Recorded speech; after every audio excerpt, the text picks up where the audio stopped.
നമസ്കാരം. എല്ലാവർക്കും സുഖമെന്ന് കരുതുന്നു. വലിയ സന്തോഷമുണ്ട് ഇങ്ങനെ ഒരു വേദിയിൽ നിൽക്കാൻ സാധിച്ചതിൽ.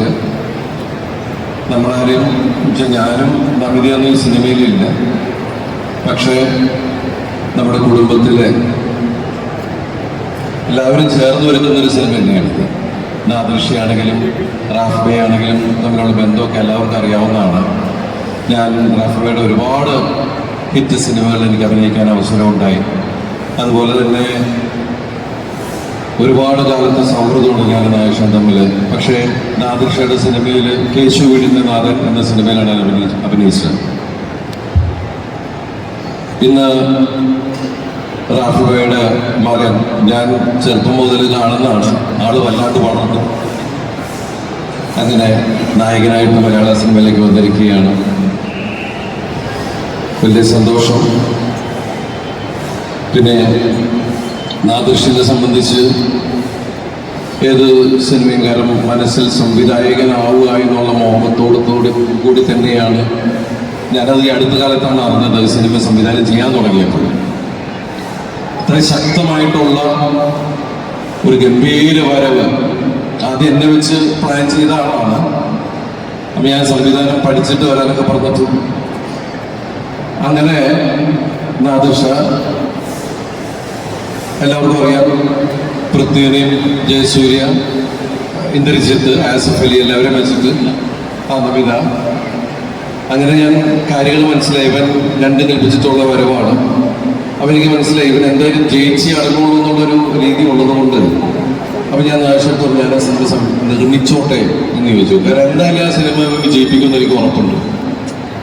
അതുപോലെ തന്നെ എനിക്ക് അതിൻ്റെ നിർമ്മാണം എൻ്റെ ഒരു സുഹൃത്തായ ആൽവിൻ ആൻ്റണി കൊണ്ടുപോയി.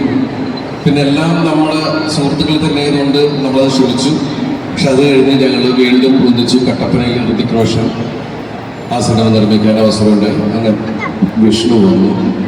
ഇന്ന് ഈ സിനിമയുടെ നിർമ്മാതാവായിട്ട് എനിക്ക് തോന്നുന്നു മലയാള സിനിമയിലെ തന്നെ ഏറ്റവും പ്രായം കുറഞ്ഞ ഒരാളെയാണ് അവൻ്റെ നിർമ്മാതാവായിട്ട് കിട്ടിയിരിക്കുന്നത്. അല്ല നിക്കർ കിട്ടുന്ന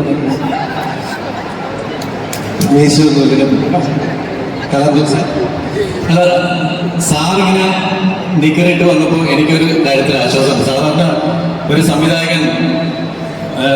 സംവിധാനം ചെയ്ത് നിർമ്മാതാവിന്റെ കളസം കീറി എന്ന് സാധാരണ പറയാറുണ്ട്. കളസം കീറിയിട്ടില്ല എന്ന് അദ്ദേഹം വിളിച്ചിരിക്കുകയാണ്. പാൻറ് ഊരിപ്പോയി. അതുകൊണ്ടാണ് ഞാൻ ആദ്യം വിചാരിച്ചത് ചെറുപ്പത്തിൽ പാൻറ് ഇട്ടിട്ട് നനച്ചപ്പൊക്കെ.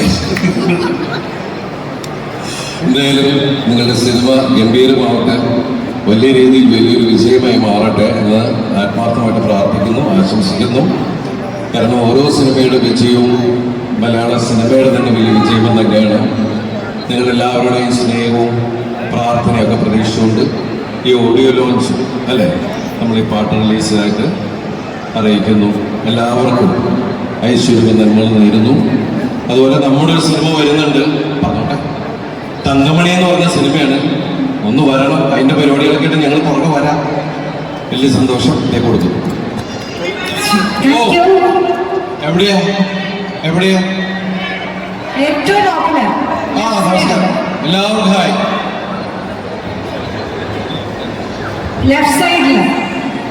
എല്ലാവർക്കും നമസ്കാരം. ഒരുപാട് സന്തോഷമുണ്ട്.